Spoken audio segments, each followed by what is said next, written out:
နင်တို့ပြေတော့မသိဘူးဟေးငါတို့ပြေတော့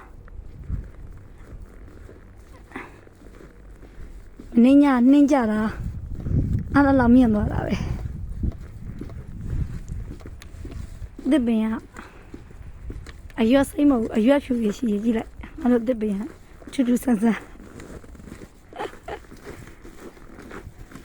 ညာလှလိုက်တဲ့ရှုခင်းလေး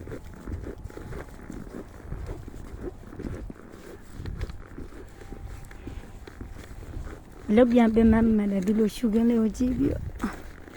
အပန်းဖြေရတယ်ဒီမျိုးကောင်းတာပဲ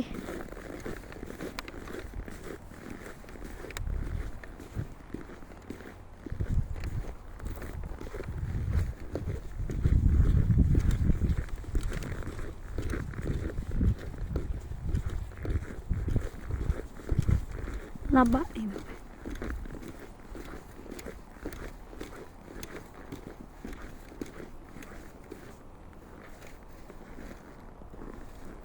ကျမတို့ရဲ့အလုပ်ပါ